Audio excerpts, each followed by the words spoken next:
I went into that cave because I thought I understood the mountains. It grew up near the edge of the Appalachians, where the hills roll like tired backs and the woods feel old in a quiet, heavy way. I had spent my life hiking, fishing, and walking old logging roads. Caves were just another thing I thought I could handle if I stayed careful. That belief is what almost got me killed. It was late fall, the kind of day where the air smells like wet leaves and rusted metal. The sky was gray but steady, no rain in the forecast. I parked near an abandoned pull-off where the trees had grown tight around the gravel. The cave entrance sat halfway up a limestone bluff, hidden by brush and fallen rock. It wasn't marked on any trail map. I had found it weeks earlier while following a dry creek bed and promised myself I would come back prepared. I told myself I was prepared. I wore boots with good grip, thick pants, a jacket, and a headlamp with fresh batteries. I had a backup flashlight, water, a protein bar, and a small first aid kit. I didn't tell anyone exactly where I was going. That decision sat in my chest from the moment I stepped into the tree line, but I pushed it down. I wanted the quiet. I wanted to feel like I was alone by choice. The entrance was smaller than I remembered. The rocks around it were slick with dark stains from years of water runoff. Cold air breathed out of the opening, steady and damp, carrying a smell like mud, old stone, and something sour I couldn't place. I ducked inside, turned on my headlamp, and let my eyes adjust. The cave swallowed sound.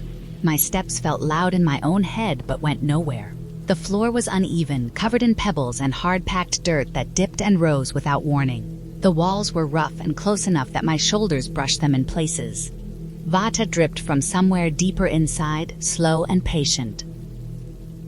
As I moved farther in, the light from the entrance faded until it was just another shadow behind me. The cave opened into a wider chamber where the ceiling rose high enough that my headlamp couldn't fully touch it. The air was colder there, thick enough to feel on my skin. My breath came out in short clouds, and I became very aware of my own body, the sound of my breathing, the way my boots scuffed the ground.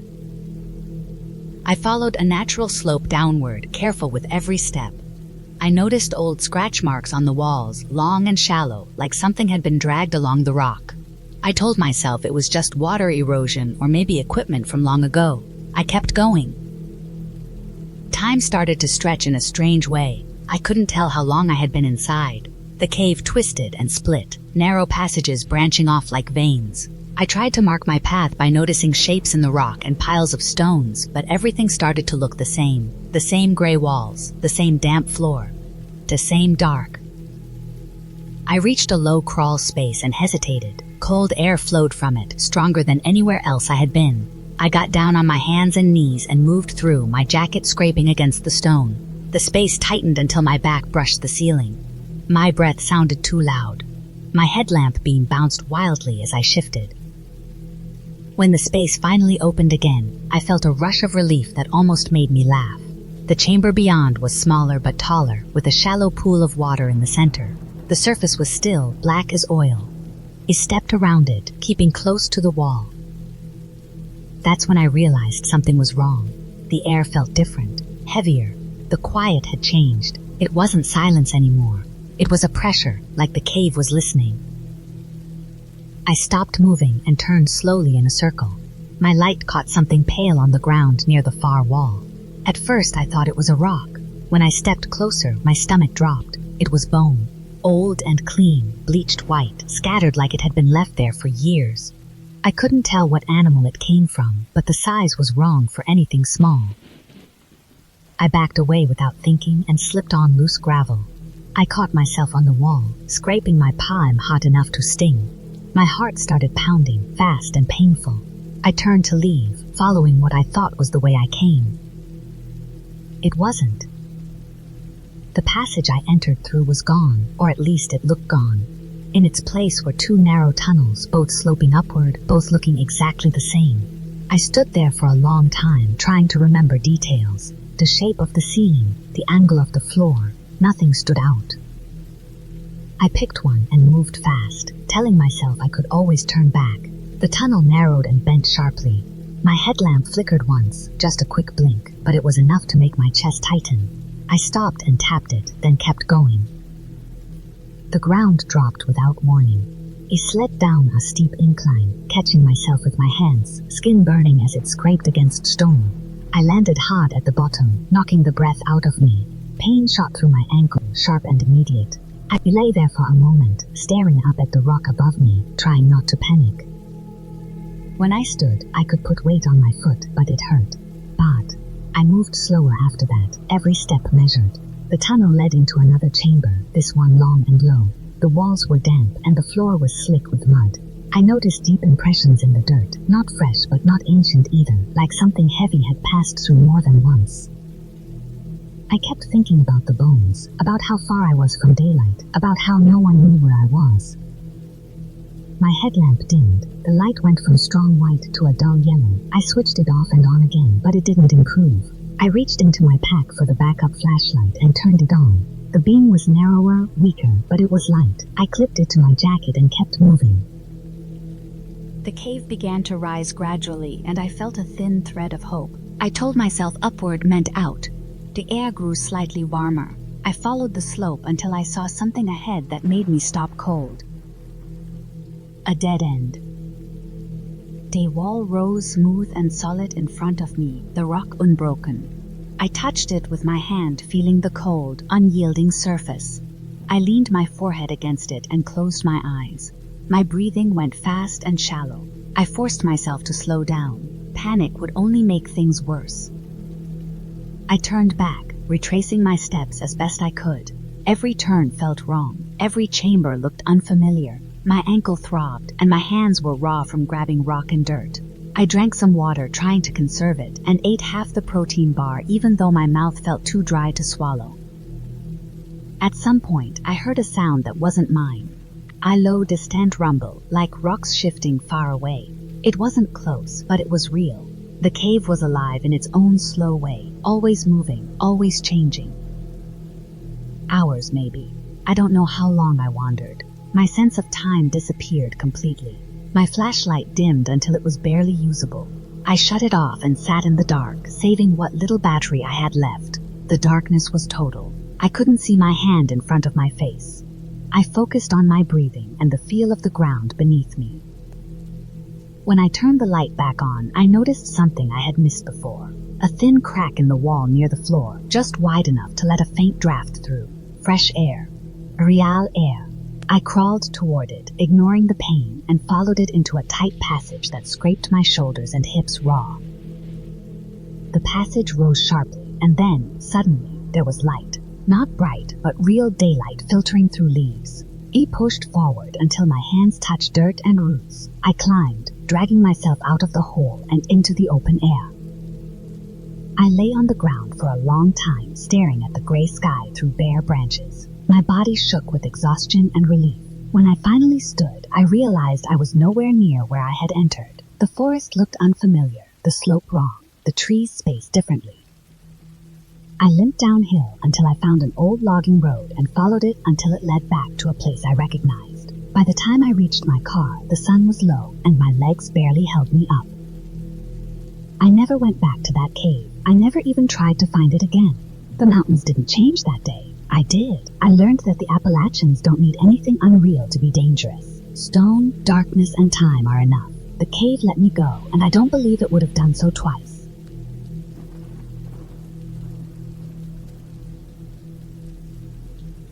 I went into that cave thinking it would just be a long walk underground.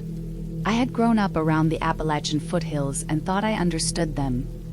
I knew the woods, the creeks, the old logging roads. I had hiked alone plenty of times and trusted my sense of direction more than I should have. That cave sat low in a limestone bluff above a narrow hollow, half hidden by rhododendron and fallen leaves. It was not marked on any trail map. I had heard about it from an old park pamphlet that listed unofficial caves and warned people to stay out. That warning felt distant and dramatic when the day was clear and cool and my pack felt light on my shoulders. The mouth of the cave was smaller than I expected. It was wide enough to crouch into, shaped like a torn oval, with damp air breathing out of it. The rock around the opening was slick and darker than the stone above, stained by years of water. I turned on my headlamp and stepped inside, telling myself I would only go far enough to see the main chamber and then come back out. The daylight faded fast. Within a few steps, the air changed. It smelled like wet stone and rust and old leaves. Every sound I made came back to me, my boots scraping, my breath sounding louder than it should have. The floor sloped downward and narrowed, then opened into a taller space where the ceiling arched overhead. Water dripped steadily from somewhere I could not see. The drops hit stone and echoed in a slow, steady pattern that felt like a clock. I noticed old footprints in the mud, boot prints layered over boot prints, some fresh, some half washed away. That should have been my sign to turn around. Instead, it made me feel less alone, like this was a place people went all the time and came back from. I kept going. The cave twisted and bent in ways that made it hard to tell which direction I was facing. The walls were rough and cold when I brushed them with my hands. In some places, they pinched in tight, forcing me to turn sideways and slide through. In others, they dropped suddenly into shallow pits filled with black water. I stepped carefully, testing each spot before putting my weight down. The headlamp beam felt weak against the dark, like it was being swallowed. Time started to feel strange. I had no sense of how long I had been inside. My watch said one thing, but my body felt something else. The air stayed the same temperature no matter how far I went, cool and damp, seeping into my clothes. My fingers started to ache from the cold, even though I was not touching anything for long. At some point, I realized I did not recognize the way back. The tunnel behind me looked different from how I remembered it. The shapes of the rock were familiar but not exact, like trying to recall a dream. I told myself caves always do that I just needed to keep calm and retrace my steps. I turned around and walked back the way I thought I had come. After several minutes, I reached a low ceiling and a narrow crawl that I did not remember passing through before. I stopped there, heart beating faster. I stood still and listened. All I heard was dripping water and my own breathing. I turned around again and went the other way, choosing a different bend, then another. The cave felt bigger now, like it was stretching out, offering more paths instead of fewer.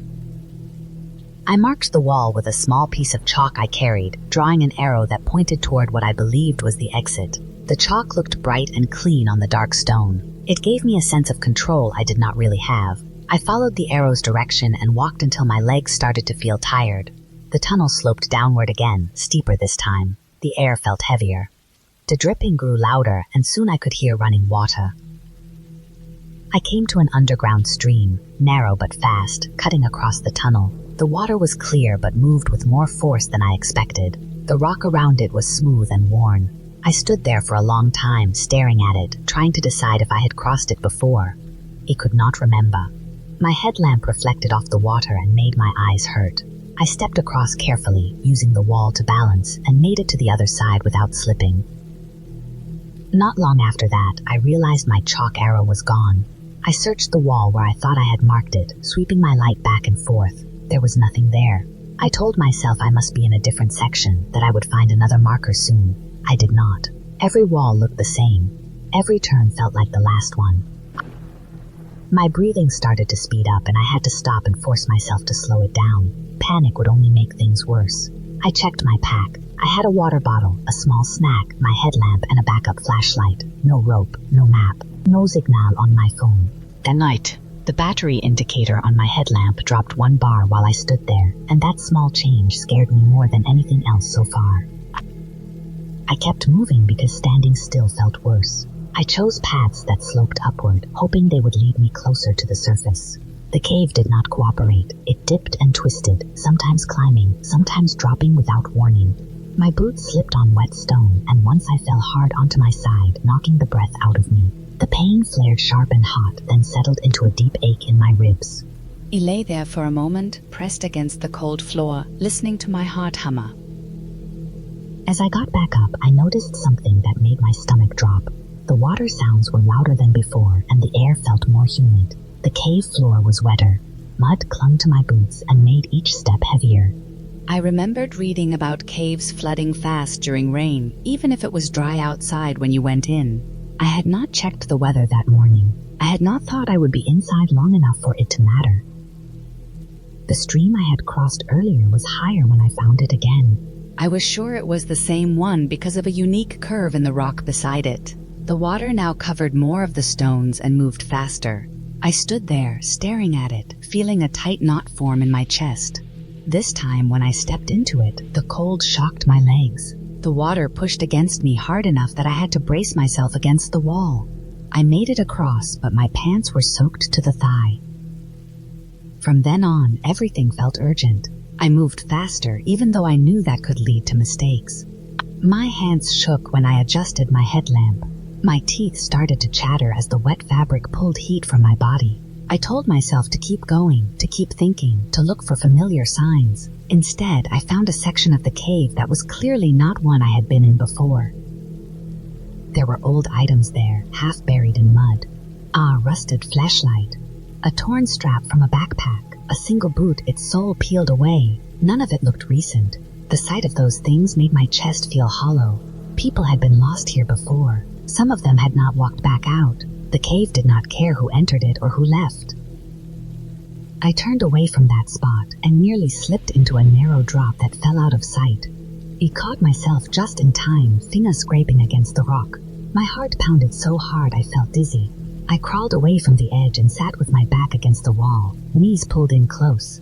I closed my eyes and focused on breathing slow and steady. I told myself that panic would not help me, only careful movement would. After resting, I noticed a faint current of air brushing against my cheek. It was subtle but steady. I remembered learning that moving air can sometimes lead toward an opening. The tunnel narrowed and rose, forcing me to crawl on my hands and knees. I stood up slowly and followed that feeling, keeping one hand on the wall at all times. The stone scraped my palms raw, and my ribs screamed every time I shifted my weight. The air grew colder, then fresher. The smell of damp stone mixed with something else, something like wet leaves. I crawled faster despite the pain, my breath coming in sharp pulls. The tunnel ended in a steep incline, slick with mud. I slipped twice trying to climb it, sliding back down and bruising my knees. On the third try, I dug my toes into a crack and pulled myself up, muscles burning. At the top, I saw a faint gray glow. It was so dim I thought it might be another trick of my eyes, but as I moved closer, it grew brighter. I pushed through a curtain of hanging roots and broke out into open air. I collapsed onto the ground just outside the cave opening, gasping, my hands shaking uncontrollably. The sky was dark with heavy clouds, and rain fell hard through the trees. The hollow below was swollen with runoff, the creek roaring louder than I had ever heard it. I lay there for a long time, face pressed into wet leaves, letting the rain soak me because it meant I was no longer trapped underground. Eventually, I forced myself to stand and move away from the cave mouth, afraid the rising water could still reach it. I followed the slope down carefully, using trees to steady myself until I reached the old logging road. From there, it was a long, slow walk back to my car. Every step hurt. My clothes were soaked, my body shaking from cold and exhaustion.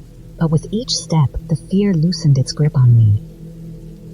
I made it back before full dark. I sat in my car with the heater blasting and my hands wrapped around the steering wheel, staring out at the rain.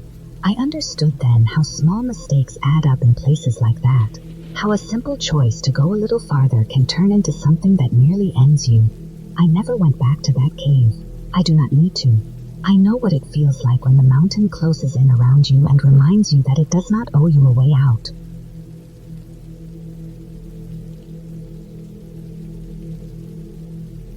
I grew up around the edge of the Appalachians, close enough that the mountains felt normal, like part of the background of life. I had hiked plenty of trails, scrambled over rocks, crossed creeks, and crawled through narrow gaps before. Caves were common in the area, especially the smaller, unofficial ones that never showed up on maps. Most people avoided them, but I always felt drawn to places like that, quiet places, places where you could hear your own breathing and nothing else. The cave I went into that day was one of those spots locals knew about but never really talked about. It sat halfway up a wooded slope, hidden behind a mess of rhododendron and fallen branches. The entrance was low and wide, like a mouth pressed into the hillside. From the outside, it didn't look deep. Just a dark opening with cold air rolling out of it, even in late summer. I had a headlamp, a backup flashlight, extra batteries, water, and a small pack. I told myself that was enough. I told myself I would only go in a little way. As soon as I ducked inside, the temperature dropped fast. The air felt wet and heavy, and the smell hit me right away. Dirt, stone, something old and sour. My boots scraped against rock dust as I stepped forward, and the light from my headlamp barely touched the walls. The entrance light faded quicker than I expected. After a few steps, daylight was already gone behind me, swallowed by the bend in the cave. The walls were rough and close, covered in thin lines where water had run for years. Every sound he made came back to me louder. My breathing sounded wrong in there, too sharp, like it didn't belong. I tried to slow it down as I moved deeper, placing each foot carefully. The floor wasn't flat. It dipped and rose, scattered with loose stones that shifted under my weight. After maybe 10 minutes, the cave narrowed. I had to turn sideways to fit through in some spots, my pack brushing the walls. The rock felt cold through my clothes. In a few places, the ceiling dropped so low I had to crouch, my thighs burning as I stayed bent for long stretches. Water dripped somewhere ahead of me, slow and steady, like a ticking clock. I kept going because I didn't want to turn around too early. Pride played a part, but so did that quiet pull caves have. Everything outside felt far away. Bills, work, noise, all of it felt small compared to the stone pressing in on me. The cave felt solid, permanent. It didn't care that I was there. The passage opened into a wider chamber, not tall but broad enough that I could stand up straight again. The floor was slick with mud, churned up like something had moved through recently. My light caught long scrape marks along one wall, shallow grooves cut into the rock. I told myself they were from water and loose stone, but they ran too straight for that. I tried not to think about it. I took a break there, leaned against the wall, and drank some water. The cold seeped through my back. I remember thinking about how quiet it was. Not peaceful quiet, empty quiet, the kind that makes your ears ring. When I moved again, the sound felt like it didn't belong in that space. I chose the passage on the right, mostly because it sloped gently downward instead of climbing. The air down there felt thicker, harder to breathe. The ceiling lowered again, and the walls pressed closer until I had to crawl on my hands and knees. Mud soaked into my jeans. My palms slipped on wet stone. I kept my head low, careful not to hit the ceiling. That crawl went on longer than I expected. My shoulders scraped, my elbows banged against rock, and every few feet I had to stop and catch my breath. The space didn't feel stable. Small pebbles fell now and then, clicking against stone. Each sound made my stomach tighten. Eventually, the passage widened just enough for me to sit back on my heels. I rolled my shoulders, trying to ease the ache. When I shined my light ahead, the tunnel kept going, but the floor dropped sharply a few yards in. It wasn't a cliff, but it was steep enough that going down would mean sliding. Going back up would be harder. I hesitated there longer than I should have. I told myself this was the turnaround point. I told myself I'd seen enough, but the way forward pulled at me, and I didn't want to leave wondering what was just beyond my light. That was the mistake that mattered. I eased myself down the slope, boots skidding, hands searching for holes. Mud coated everything. By the time I reached the bottom, my heart was pounding. The passage at the bottom leveled out, but it was tighter than before. I had to crawl flat on my stomach, pushing my pack ahead of me. Halfway through that crawl, my headlamp flickered. It only lasted a second, but it was enough to send a jolt of panic through me. I slapped the side of it, and the light steadied. Still, my chest tightened. I kept moving, faster now, ignoring the scrape of rock against my ribs. The tunnel ended in another chamber, smaller than the last. The ceiling was low and uneven, and the floor dipped into shallow pools of water. My light reflected off them, making the space feel deeper than it was. That was when I noticed the smell had changed. It was stronger, heavier, not just damp earth. Something sharp underneath it. Near the far wall, the mud was disturbed again, deeper this time. There were shapes pressed into it that didn't look random. Long impressions, spaced evenly, with drag marks between them. I stared at them longer than I should have. My skin prickled, and my mouth went dry. I turned to leave. The crawl back toward the slope felt different. Smaller, tighter. The rock pressed against my chest, and my pack caught on something behind me. I twisted, trying to free it, and my elbow slipped into a pool of cold water. My heart started racing, breath coming fast and shallow. When I reached the base of the slope, I realized how steep it really was. Mud slid under my boots when I tried to climb. I dug my fingers into cracks, pulling myself up inch by inch. My arms shook from the effort. Halfway up, something shifted above me, and a small cascade of pebbles rattled down, stinging my hands and face. I froze there, pressed against the slope, barely breathing. The cave felt alive in that moment, like it was adjusting around me. When I moved again, I did it slowly, carefully, spreading my weight as much as I could. By the time I crawled back into the higher passage, my muscles were burning. Every scrape felt sharper. I focused on the sound of my breathing, on the rhythm of it, trying not to think about how far I still had to go. When I reached the wider chamber again, relief washed over me so strong it almost made my knees give out. I didn't stop. I kept moving, heading for the narrow squeeze that led back toward the entrance. That squeeze felt different too, tighter than before. The rock seemed closer, less forgiving. My pack scraped hard against the wall, and I had to wriggle my way through, inch by inch. At one point, my chest pressed so hard against the stone that I couldn't draw a full breath. Panic flared hot and sudden. My vision tunneled, and for a moment I thought I might pass out right there.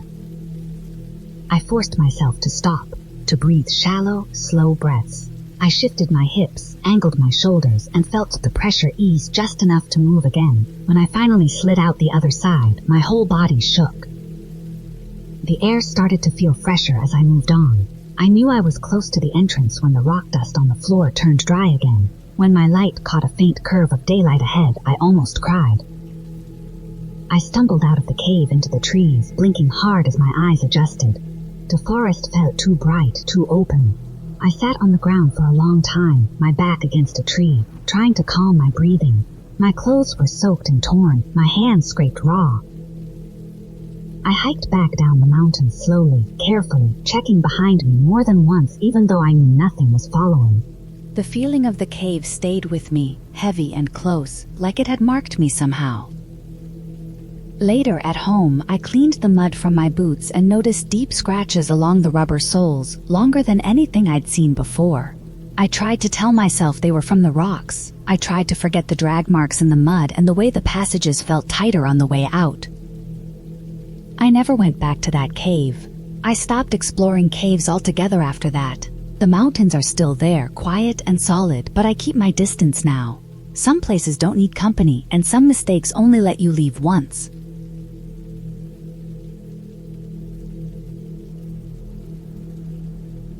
I went into that cave thinking it would be a short thing. I told myself I would walk a little way in, take some pictures, and leave before dark. The trail was one of those half-forgotten paths in the Appalachian foothills, where the trees lean in and the ground is soft with years of wet leaves. It was late fall, cold enough that my breath showed, but not cold enough to scare me away. The cave entrance was low and wide, hidden behind a mess of vines and broken rock. I had read online that it went deep, but people say that about every cave. I believed I could handle it. The air changed the moment I stepped inside. Outside, it smelled like dirt and leaves. Inside, it smelled like wet stone and old water. The light from the entrance fell off fast.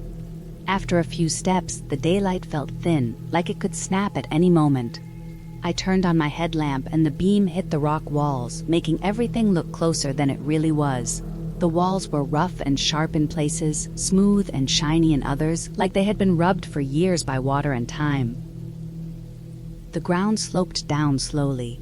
Vata dripped somewhere deeper inside, slow and steady, the same sound over and over.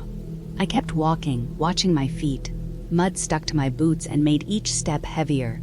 The ceiling dropped lower, and I had to bend a little. My pack brushed the rock behind me, and that sound followed me like someone else was there. I told myself to stay calm. I reminded myself that caves make sounds, water moves, air shifts, your own body makes noise, and your brain fills in the rest. Still, the deeper I went, the more I felt like the dark was pressing in. My light only showed a small circle ahead of me. Everything else was black, solid black, like it had weight. After maybe 30 minutes, I reached a narrow passage. It wasn't tight enough to crawl, but it forced me to turn sideways and slide through. The rock scraped my jacket and left white marks on the fabric. I felt the cold stone against my ribs and my shoulder. For a moment, I thought about turning back, but the space opened up on the other side and I stepped through. The chamber I entered was bigger, with a high ceiling I could barely see. The floor dipped down into a shallow pool of water. My light reflected off it, making the walls shimmer. I stepped around the edge, careful not to slip. That's when I noticed the footprints. They were not fresh, but they were clear enough to see. Boot prints into mud, going deeper into the cave. I told myself they could be old. Lots of people explore caves. Still, the idea that someone else had been there recently made my stomach tighten. The cave suddenly felt smaller, like it had noticed me. I followed the prints without fully meaning to. They led into another tunnel, this one longer and lower. The air felt colder here. My hands started to ache inside my gloves. The sound of dripping water faded, replaced by something else. A soft dragging sound, faint and uneven, coming from somewhere far ahead. I stopped and held my breath. The sound stopped too. I stood there for a long time, listening. My heart beat so loud I felt it in my ears. After a while, I convinced myself it had been rocks shifting or water moving through cracks. I kept going, slower now, placing my feet carefully, trying not to make noise. Tunnel curved and my light caught something on the wall. Scratches. I still had my time. Long, uneven marks cut into the stone. They were not deep enough to be fresh, but they didn't look like natural cracks either. Some were higher up, too high to be made by someone just walking through. I didn't want to think about how they got there. The tunnel opened into another chamber, smaller this time. The air felt stale, heavy. My light fell on a pile of debris in the corner. Broken wood, rusted metal, old fabric. Someone had been using this place for something. I felt a deep sense of wrongness settle in my chest. This wasn't just a cave. It was a place someone had stayed. I turned around then. I knew I had gone too far. I retraced my steps, trying to stay calm. But caves don't look the same going back. Turns twist the wrong way. Shadows fall differently. At one point, I reached a split in the tunnel that I didn't remember seeing before. Both paths looked worn. Both looked possible. I chose the left one. After a few minutes, the ground dropped suddenly, and I slid down into a narrow pit. I caught myself before I fell too far, but my ankle twisted hard. Pain shot up my leg, sharp and bright. I bit down on my sleeve to keep from making any sound. I sat there in the dark, breathing through it, waiting for the pain to fade. When I tried to stand, my ankle held, but it felt weak. I leaned on the wall and kept moving. My sense of direction was gone. Every tunnel looked the same. The air felt thicker. My light started to flicker, just for a second at a time, but enough to scare me. I checked the battery and realized how long I had been inside. That's when I heard the dragging sound again, closer this time. Slow, heavy. It stopped when I stopped. I turned my light toward the sound, but the beam only showed rock and shadow. I backed away, my breath coming fast, my chest tight. I told myself not to panic, but my body didn't listen. I moved without thinking, choosing tunnels at random, trying to find the way out. My ankle screamed with every step. The dragging sound followed, sometimes faint, sometimes louder, never close enough to see. The idea of something else sharing that space with me filled my head until there was no room for logic. Finally, I felt a faint draft, cool air moving across my face.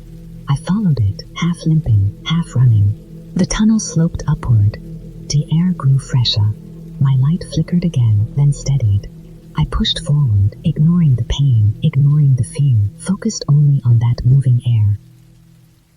I saw daylight ahead, weak at first, then stronger.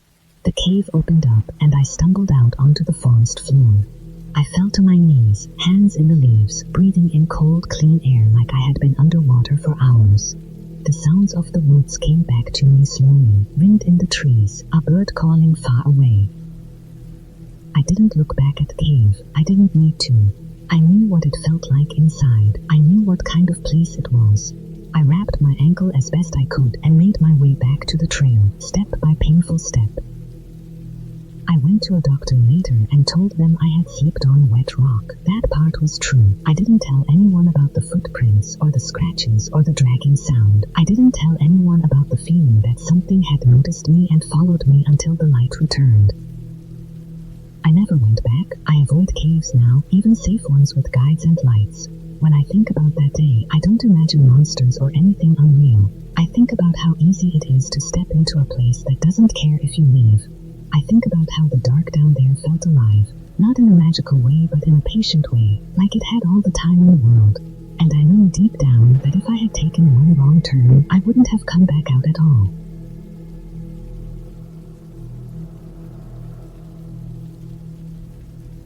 It was late fall in the Appalachians, one of those days where the trees look dead, but the air still smells alive. Wet leaves, old wood, dirt that's been there longer than anyone remembers. I had parked my car on a narrow gravel pull-off that looked like it hadn't been used much. There was no sign, no warning, nothing that said there was a cave back there, just a thin break in the trees and a dark shape in the hillside that didn't look natural once you noticed it. I hike alone a lot, and I know that's not smart, but I had done it so many times that the danger felt quiet, like something sleeping. The cave entrance was low and wide, like the hill had opened its mouth. Cold air came out of it in slow breaths. I remember how that air felt against my face, colder than the rest of the woods, carrying a heavy damp smell that made my stomach tighten. I told myself it was probably just a shallow cave, in and out, nothing serious. I had a headlamp in my pack, a small flashlight as backup, and my phone. I thought that was enough. The first few steps inside felt almost normal. The ground was uneven but dry, packed dirt with small stones. The light from the entrance still reached me, and I could see where I was putting my feet. Water dripped somewhere deeper in, slow and steady, like a clock ticking. The walls were rough limestone, pale and scratched, with old marks that didn't look like they were made by animals. I didn't think too much about that at the time. As I moved farther in, the light from outside thinned out until it was just a gray glow behind me. I turned on my headlamp and everything snapped into sharp detail. The cave wasn't straight like I expected. It curved and dipped, the ceiling lowering in some places and rising high in others. The floor started to slope downward, and I remember thinking that I should turn around soon. I didn't. The air got heavier the deeper I went. Every breath felt wet, like breathing through a cloth. My boots picked up mud, and my steps started to sound louder, echoing off the walls in a way that made it hard to tell how big the space really was. I tried to keep track of where I was going, noticing small things like a split in the wall shaped like a crooked Y, a pile of rocks that looked stacked instead of fallen. I didn't know then how useless that would be later. At some point, the ceiling dropped so low that I had to crouch. The cave narrowed into a long, tight passage, and the walls pressed in close enough that my shoulders brushed them. I could feel the cold rock through my jacket. The sound of water got louder, and the ground turned slick. My heart started to beat faster, but I kept moving, telling myself I just wanted to see where the water was coming from. The passage opened suddenly into a wider chamber. My light swept across the space, catching on jagged rocks and long mineral stains running down the walls like rusted tears. There was a shallow stream cutting through the middle of the floor, no more than a few inches deep, but moving fast. The sound filled the chamber, bouncing and twisting until it felt like it was everywhere at once. I stood there longer than I should have, just listening, trying to calm myself. That's when I noticed the footprints. They were pressed into the mud near the water's edge, half filled with fresh moisture.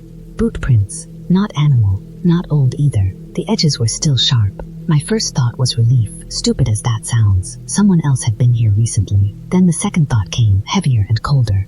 There were no cars where I parked, no voices, no lights, and I hadn't passed anyone on the trail.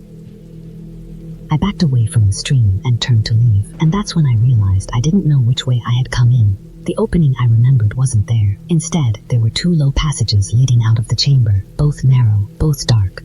I stood still and tried to breathe slowly, telling myself not to panic, telling myself that I just needed to think. I chose the left passage because the floor looked more worn, like it had been used more. It got worse fast.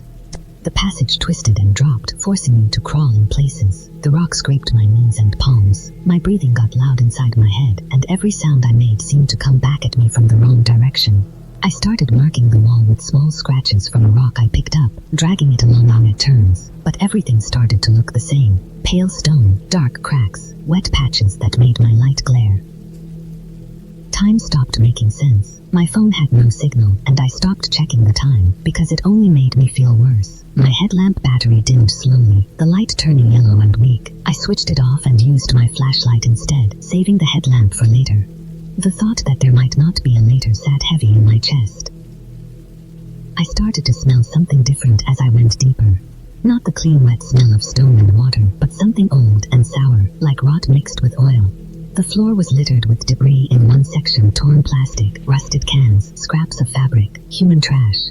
I knew then that this cave wasn't just a random hole in the ground. Someone used it, maybe more than one someone. The passage ended at a steep drop, too deep to climb back up easily. At the bottom, my light caught on more footprints, and a dark smear on the wall that I didn't want to think about too hard. My hands were shaking and my mouth felt dry even though the air was damp. I climbed down because there was no other way forward, my boots slipping on wet rock. At the bottom, the air felt colder. The stream was back, wider now, flowing through a long tunnel that sloped downward. I followed it because water usually leads somewhere, even though every instinct in me was screaming to turn around. The tunnel grew lower until I had to crouch again, then crawl, the water soaking my pants and chilling my legs until they went numb. That's when I heard movement behind me. Not a voice, not words, just the sound of water shifting differently than before, footsteps too careful to be mine. I didn't turn around, I kept moving, my heart pounding so hard it hurt. My light flickered once, twice, and I slapped the side of the flashlight like that would help. The tunnel narrowed more, forcing me to squeeze through a tight gap where the rock pressed against my ribs and back. I could barely breathe, my chest trapped, my pecs scraping behind me. For a moment I was stuck, truly stuck. Panic took over, hot and sharp, and I clawed at the rock until my fingers burned. I forced myself to stop, to breathe out slowly, and then I pushed again, inch by inch, until the pressure eased and I slid through, gasping on the other side. The tunnel opened into a sloped passage that climbed upward. I scrambled up it, slipping and falling, scraping my hands raw. The movement behind me didn't follow. I don't know why, and I don't want to know. I climbed until my legs shook and my lungs burned. Then I felt air. Not the dead, wet air of the cave, but something fresher. My light caught on a faint glow ahead, not bright, but real. I crawled toward it, my body running on nothing but fear and stubbornness. The opening was small, hidden behind brush and roots, but it was an opening. I pushed through it and tumbled out onto a steep hillside, rolling through leaves and dirt until I stopped against a tree. I lay there for a long time, staring up at the gray sky, shaking so hard I thought my teeth would crack. My clothes were torn, my hands bleeding, my legs numb with cold. When I finally stood, I realized I was nowhere near where I'd parked. The woods were unfamiliar, the slope wrong, the trail non-existent. I walked for hours, stumbling downhill, following the land the way I'd been taught, until I found a logging road and then eventually a paved one. When I reached my car, it was nearly dark. I didn't look back towards the trees. I never reported the cave. I never told anyone exactly where it was. I know how that sounds, but I also know what I smelled down there, what I saw in the mud, and what followed me in the dark. Some places aren't meant to be found. Some places remember the people who go into them and don't leave the same way they came out. I still hike. I still love the mountains, but I don't step off the trail anymore. And when cold air breathes out of the ground, I listen to it.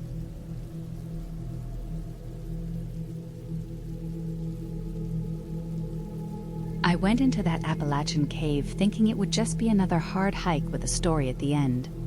I had grown up around these mountains, so the shape of them felt normal to me.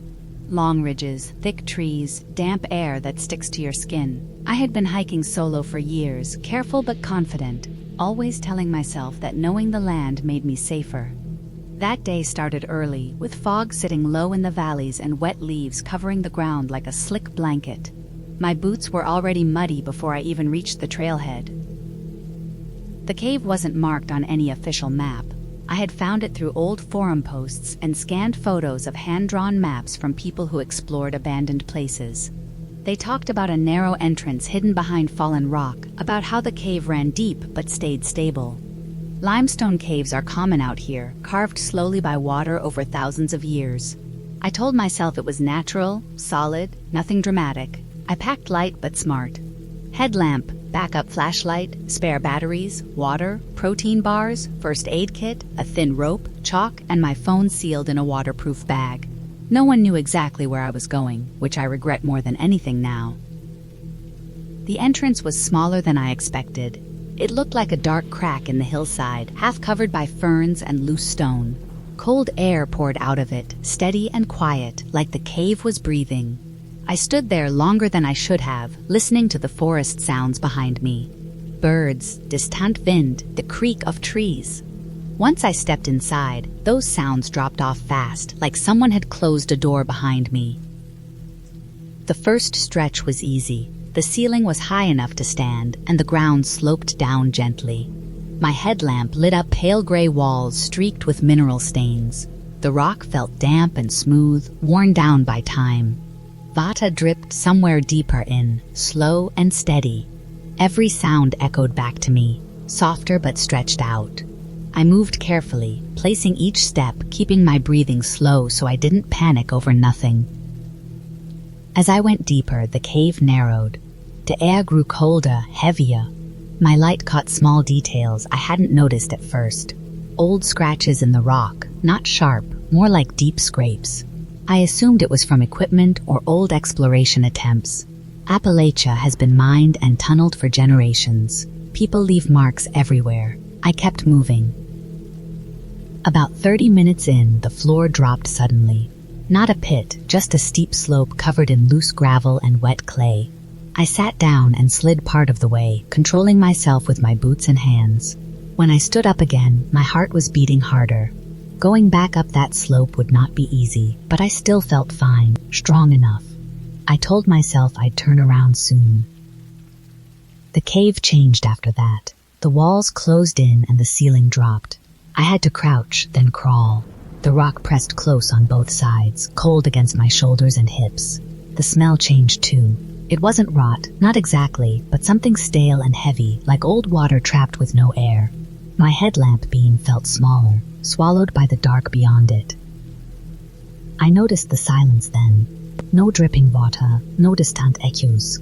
Just my breathing and the soft scrape of my clothes against stone. That kind of silence messes with your head. It makes every small movement feel too loud, like you're being watched even when you know nothing is there. I reached a wider chamber and stood up slowly, stretching my back. The ceiling disappeared into darkness. My light showed uneven ground and scattered rocks. In one corner, I saw something pale against the stone. At first, I thought it was trash, maybe a plastic bag or a piece of cloth. When I got closer, I realized it was bone. Animal bone, small, bleached white. There were more nearby, half buried in mud. I told myself it was natural. Animals fall into caves, predators drag things in. Still, my stomach tightened. I checked the time on my phone. No signal, of course, but the clock worked. I had been inside for over an hour. I decided then that I would turn back after a quick look down one more passage branching off the chamber. I marked the spot with chalk on the wall, a simple arrow pointing back the way I came. The passage sloped down again, tighter than before. I crawled on my hands and knees, careful not to snag my pack. The air felt wrong here, thicker, warmer somehow. I started to feel tired faster than I should have. My breaths came shorter, and I had to stop twice just to calm myself. That's when I heard it. Not a voice, not footsteps, just movement. A slow drag, like something heavy being pulled across stone. It was far away at first, so faint I thought I imagined it. I turned off my headlamp and listened. Total darkness swallowed me, pressing in from every side. The sound came again, closer this time, followed by a wet scrape. I turned my light back on and started backing up, trying to stay quiet. My heart was pounding so hard it hurt. My mind ran through explanations. Rock fall, water shifting debris, animals. But animals don't move like that deep underground. They don't drag something heavy, slow and steady, without stopping. I reached the chamber again and froze. The bones were disturbed, spread out, not where I had seen them before. Fresh mud streaked the stone, wide and uneven. My throat went dry. I turned towards the slope that led back up. The dragging sound came from the passage I had just exited. Louder now, closer. I didn't see anything, but I didn't need to. The cave felt smaller, like it was closing in around me. I started climbing the slope, slipping on loose gravel, using my hands to pull myself up. My pack snagged on something and jerked me backward. I bit my lip hard enough to taste blood, forcing myself not to scream. The sound behind me sped up. Not running, but faster, more urgent. I felt vibration through the rock, through my knees and palms. Whatever it was big, heavy, strong enough to move without caring how loud it was anymore. I crawled, slid, scrambled, doing everything wrong but moving anyway. My lungs burned. My hands shook so badly I dropped my flashlight. It bounced once and rolled back down the slope into darkness. I didn't stop to get it. My headlamp flickered, then steadied, the weak beam cutting through the dark just enough to show me the narrow crawl space ahead. I squeezed into it, scraping my shoulders raw. The dragging sound hit the base of the slope. I felt it through the rock again, closer than I wanted to believe. I crawled faster, panic taking over, breath turning into shallow gasps. The cave pressed in tight, stone against my ribs, my hips, my helmet scraping the ceiling. Something slammed into the rock behind me. Not a roar, not a growl, just force. The sound echoed through the tunnel, shaking dust loosen. I kicked and clawed my way forward, tears running down my face, my mind blank except for one thought: get out. The slope back to the entrance felt endless. My muscles screamed. My legs shook. I slipped twice, skinning my knee, but I didn't stop. The cold air from the entrance hit me like a slap when I finally reached it. Daylight spilled in, weak but real. I dragged myself out onto the forest floor, gasping, coughing, hands shaking so badly I couldn't stand at first. I lay there for a long time, staring up at the trees, listening to birds and wind like I had never heard them before. Nothing followed me out. Nothing came crashing from the cave. Just silence behind me again, deep and patient.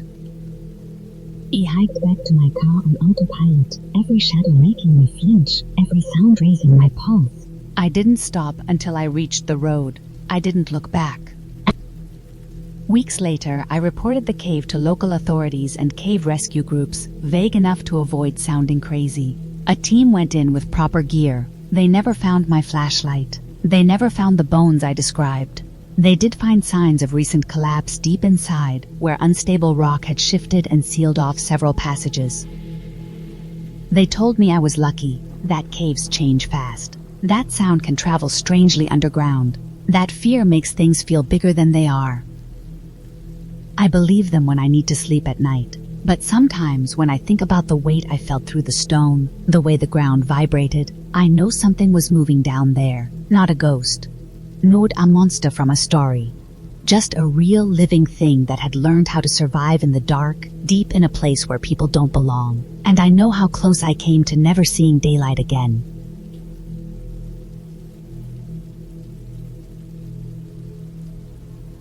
I went into that Appalachian cave thinking it would just be another hard hike with a story at the end.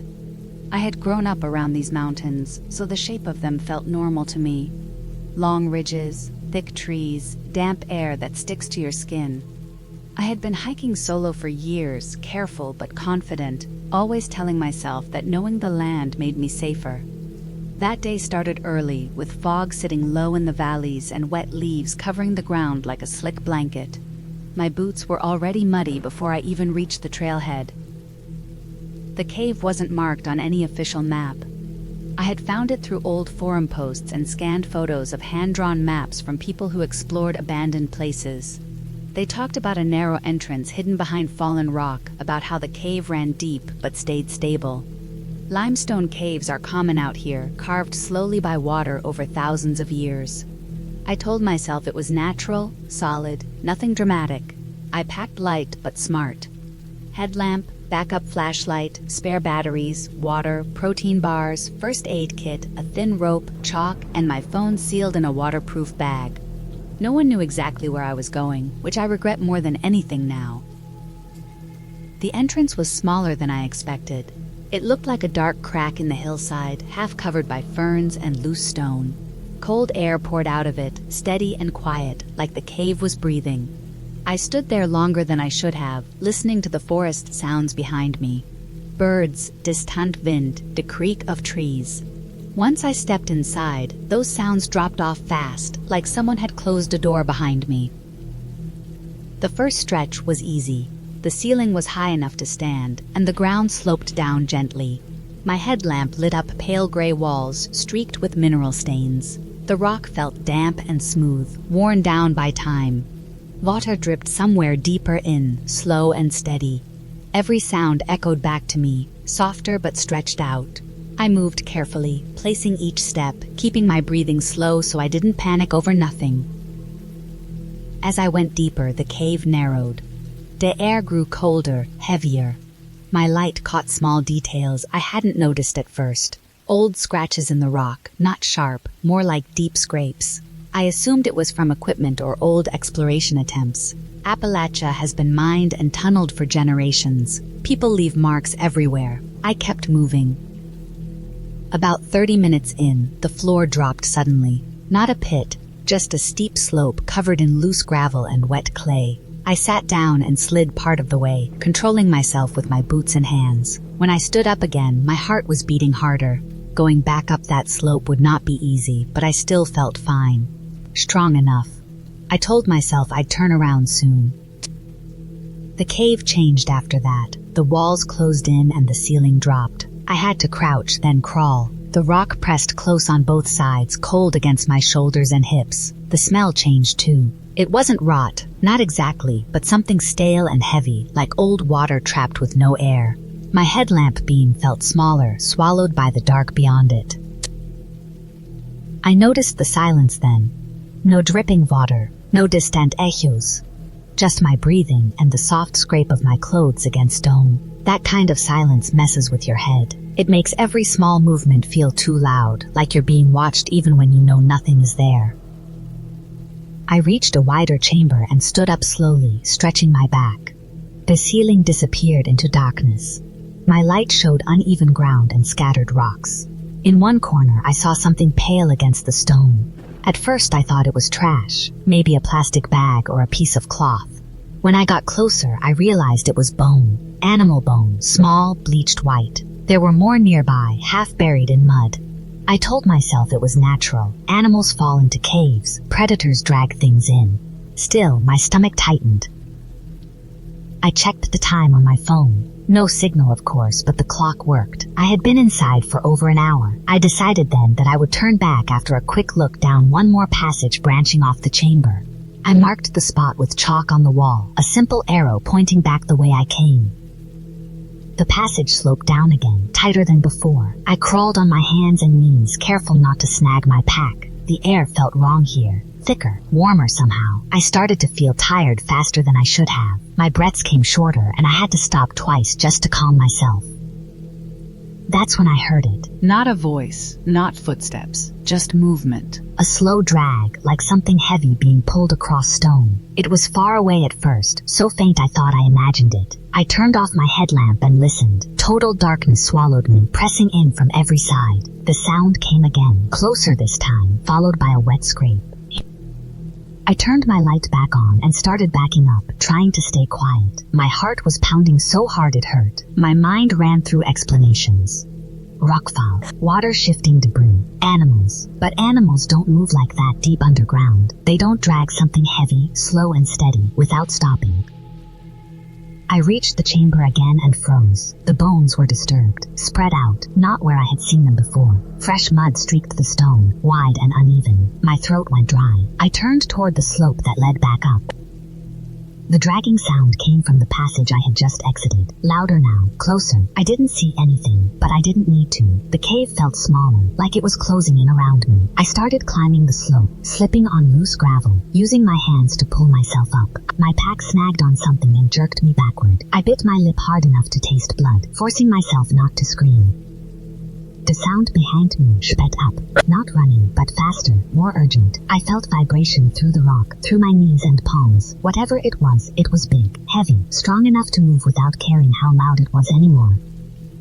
I crawled, slid, scrambled, doing everything wrong but moving anyway. My lungs burned. My hands shook so badly I dropped my flashlight. It bounced once and rolled back down the slope into darkness. I didn't stop to get it. My headlamp flickered, then steadied, the weak beam cutting through the dark just enough to show me the narrow crawl space ahead.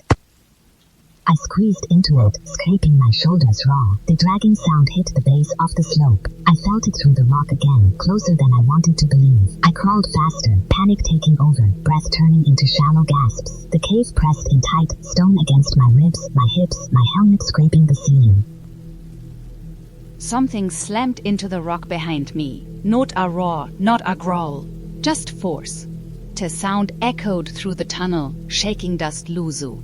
I kicked and clawed my way forward, tears running down my face, my mind blank except for one thought: get out. The slope back to the entrance felt endless. My muscles screamed.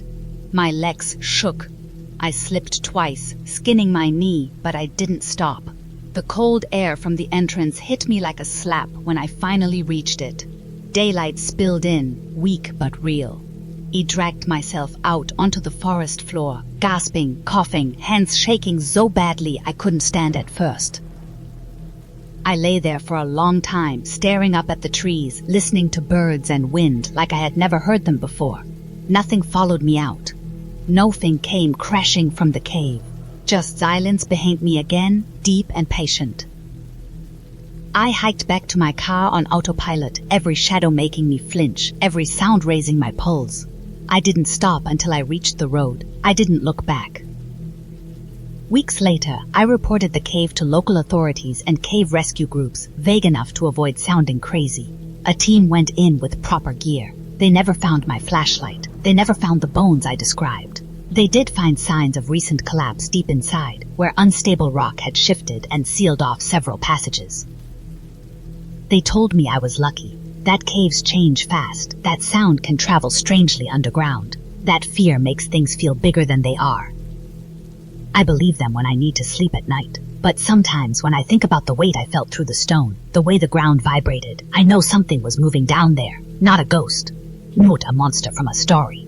Just a real living thing that had learned how to survive in the dark, deep in a place where people don't belong. And I know how close I came to never seeing daylight again.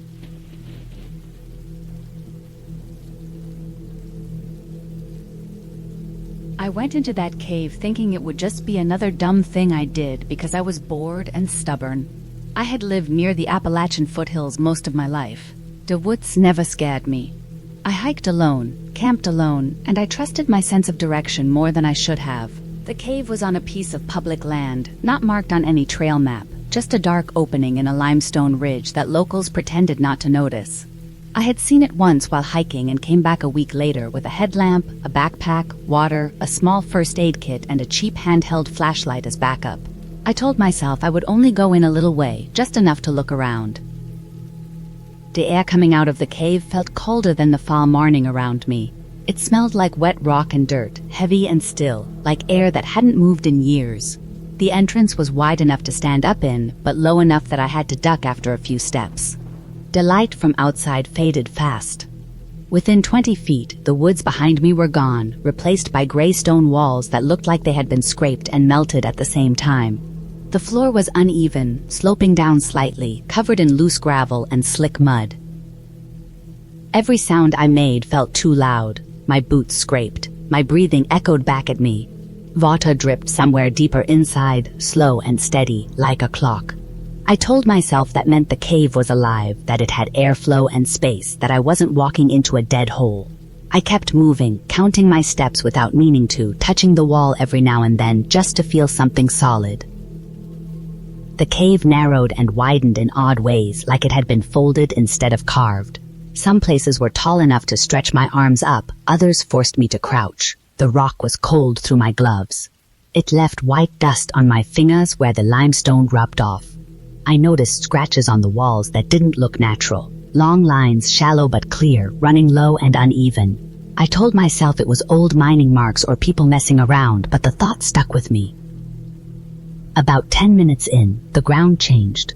The mud turned thicker, sticky enough that my boots made sucking sounds when I stepped. I slowed down, shining my light ahead, watching for dips or sudden drops. That was when I noticed the footprints. They were faint but there, pressed into the mud and half filled with water. They were not mine. They went both directions.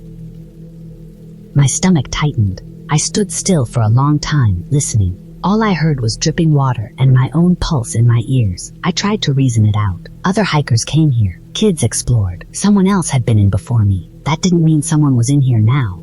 Still, I felt smaller all of a sudden, like the cave had noticed me.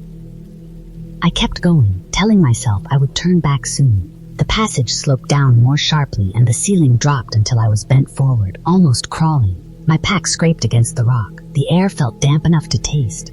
My headlamp beam caught on something pale ahead, and for a second my heart jumped, but it was just a cluster of rocks, broken and piled like someone had knocked them down. Then my light flickered. I stopped immediately. I tapped the side of the headlamp, checked the battery pack. The light steadied, but stayed dimmer than before. I switched it off and on again. It came back, but I knew it wouldn't last forever. The backup flashlight was in my pack, but suddenly that didn't feel like enough. I turned around to head back and realized the cave did not look the same behind me. The slope felt steeper going up. The walls seemed closer together. My footprints were already blurring in the mud. I started walking faster, then slowed myself down because panic makes mistakes. That was when I slipped. My right foot slid out and I went down hard on my side. Pain shot through my hip and shoulder. The breath left my chest in a sharp rush. My headlamp stayed on, but the beam swung wildly, making shadows jump along the walls.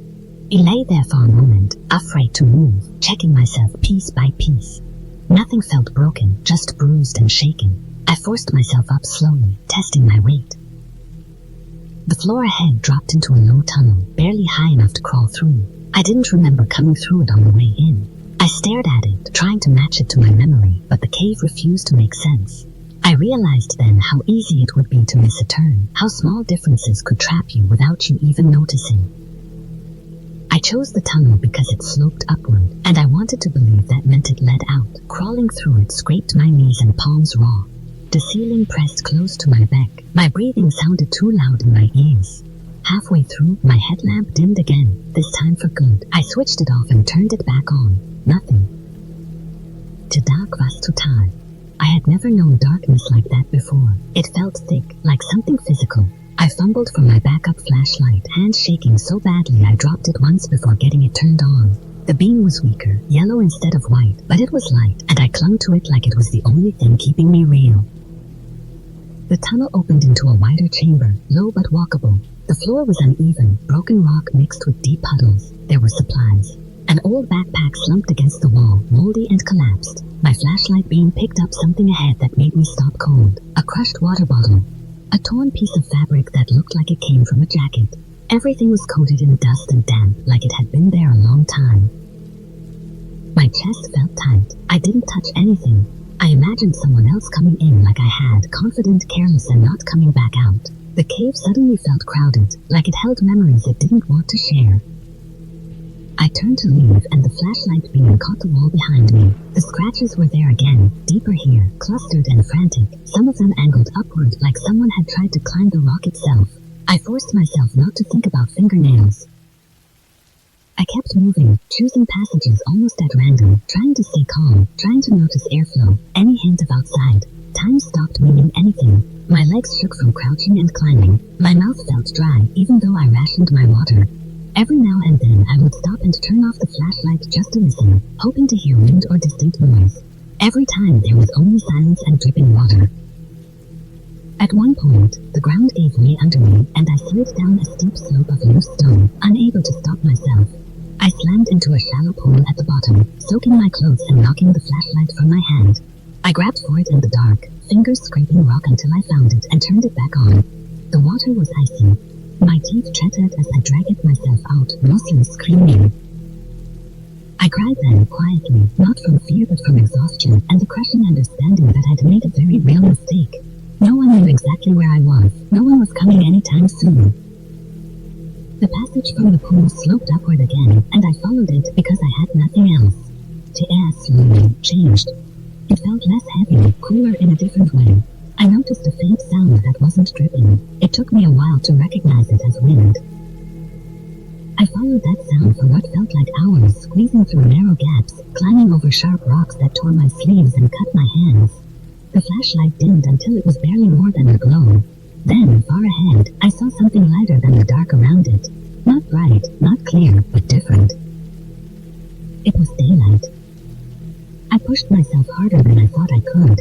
The tunnel rose sharply and ended in a narrow opening choked with rocks and roots. I clawed at it, ignoring the pain in my fingers, forcing my body through spaces that felt too small. The light grew stronger with every inch. I fell out of the cave mouth onto damp leaves and soil, gasping, shaking, half blind from the sudden brightness. The sky above me was gray and calm, the woods quiet and normal, like nothing had happened. I lay there for a long time, unable to move, just feeling the air on my face. When I finally stood up, I realized I had come out on the other side of the ridge, miles from where I went in. My clothes were torn, my hands bleeding, my body bruised and aching. But I was alive. I walked until I found a trail, then a road, then help. I never went back to that cave. I never even went near that ridge again. People talk about caves like they are empty places, like they are just holes in the ground. They are not empty, they are patient. They don't need ghosts or monsters to be dangerous. All they need is time, darkness, and someone who thinks they are smarter than stone.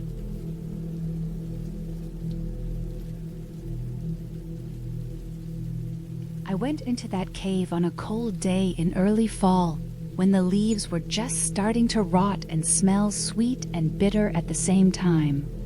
I had been hiking alone in a stretch of the Appalachian foothills that didn't get many people anymore.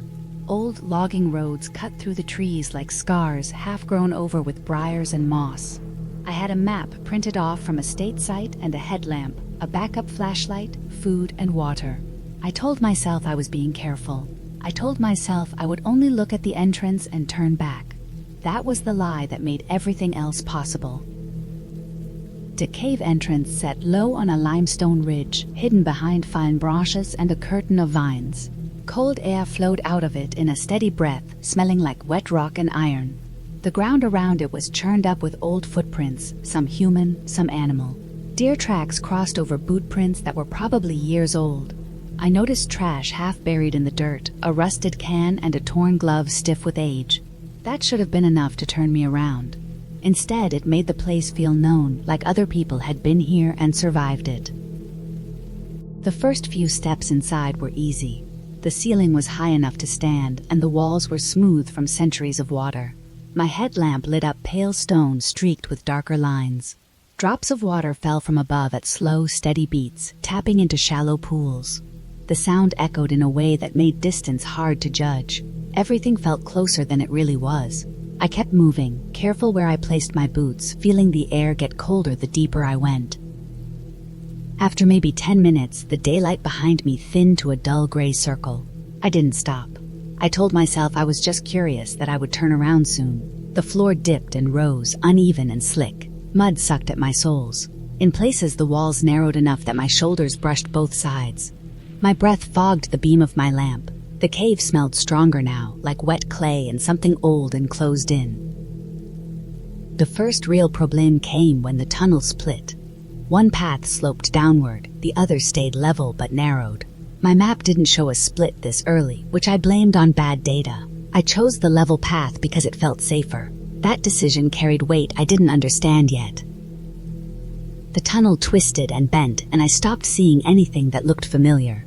The stone changed from smooth to sharp in places, broken into jagged shelves. I had to crouch, then crawl. My knees sank into mud so cold it burned. Water soaked through my pants. I felt it climbing up my legs, stealing heat fast.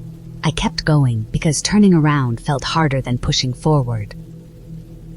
The sound changed at some point. The steady dripping turned into a distant rushing, like water moving through a pipe.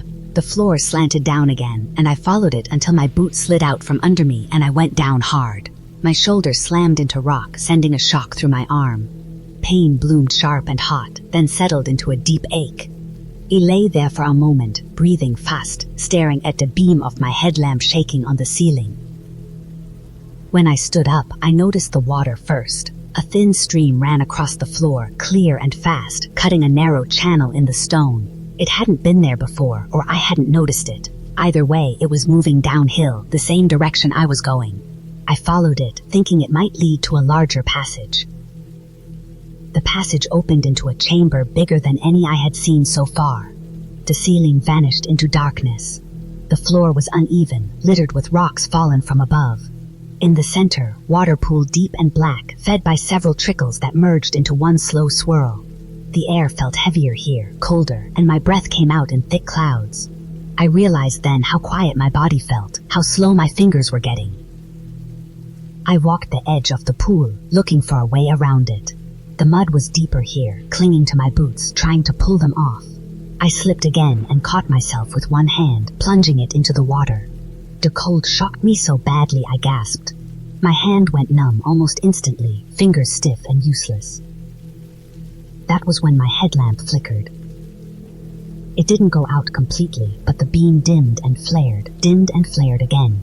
I froze, standing half bent, heart pounding so hard I could feel it in my throat. I slapped the side of the lamp and it steadied, but the light was weaker now. I checked my backup flashlight and felt a rush of relief when it turned on. The beam was narrow but strong. I turned my headlamp off to save what battery it had left. I tried to go back the way I came, but everything looked different. The rocks all seemed the same. The slope felt steeper than before. I followed what I thought was the tunnel, only to end up at a dead end where the ceiling dropped too low to pass. I crawled into another narrow gap and found myself sliding down into a tight crawl space that scraped my sides raw. Panic started to creep in then, slow and heavy, like the water rising in the chamber behind me. I stopped moving and forced myself to breathe slow. I pressed my cheek to the stone and felt the cold sink into my skin. My fingers trembled when I tried to grip the flashlight. I realized how deep I was, how far the entrance must be. I thought about how quickly caves can flood after rain, how water finds every low place. I hadn't checked the weather beyond the morning forecast. The sound of rushing water grew louder. I backed out of the crawl space and stood up too fast, smacking my head on rock. Stars burst in my vision. It tested blood. I leaned against the wall until the dizziness passed. The beam of my flashlight caught movement then, not something alive, but water spilling over a ledge I hadn't seen before. The pool in the chamber was higher now, spreading out, swallowing rocks I was sure had been dry minutes earlier. I understood then that the cave was changing around me, closing off paths, filling low spots. I followed the sound of moving air instead of water, feeling with my hands for a draft. It led me to a narrow tunnel angled upward. Climbing it hurt my shoulder and burned my thighs, but I kept going. Mud coated everything. My boots slipped. My hands felt numb again. Halfway up, my flashlight slipped from my fingers and bounced down the tunnel, clattering until the sound was swallowed by the dark. I stared after it, my chest tight. For a moment, I considered giving up, sitting down, letting the cold take over. The thought felt quiet and tempting. I turned my headlamp back on. The light was weak, yellowed, but it was enough. I climbed inch by inch, dragging myself over rough stone. The tunnel widened near the top, letting me stand. I followed it as it curved, then split again, then sloped down. Water ran along one side, fast and loud. I stayed to the higher ground, pressing close to the wall. Time lost meaning. My legs shook. My teeth chattered so hard my jaw hurt. My thoughts came slow, thick, like I was underwater. Then, ahead of me, I saw something that didn't belong to the cave. A scrap of orange plastic snagged on a rock. Survey tape, faded, brittle, but real. I followed it like a lifeline. More scraps appeared, tied to stone knobs, leading upward. The air grew warmer by degrees so small I barely noticed at first. The sound of water faded. The ceiling lowered, then rose again. My headlamp dimmed to almost nothing, but ahead, faint and gray, I saw daylight. The entrance wasn't the one I had come in through. It was higher up the ridge, hidden by brush. I crawled out on my hands and knees, collapsing onto damp leaves and dirt. The sky was overcast, low and heavy, but it was open and wide and real. Rain started to fall, light at first, then harder, tapping on the leaves around me. I lay there for a long time, letting the cold soak out of me, feeling the ache in my shoulder, the cuts on my hands, the deep tiredness in my bones. I thought about how close I had come to staying in that cave, to becoming another quiet thing buried in stone and water.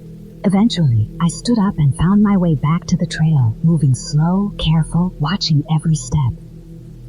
I never went back to that ridge. I still hike, but I stay out of caves. When I think about that day, I don't picture the dark or the fear first. I remember the water rising without warning and how the cave didn't care that I was there. It was just doing what it had always done, and I was the mistake inside it.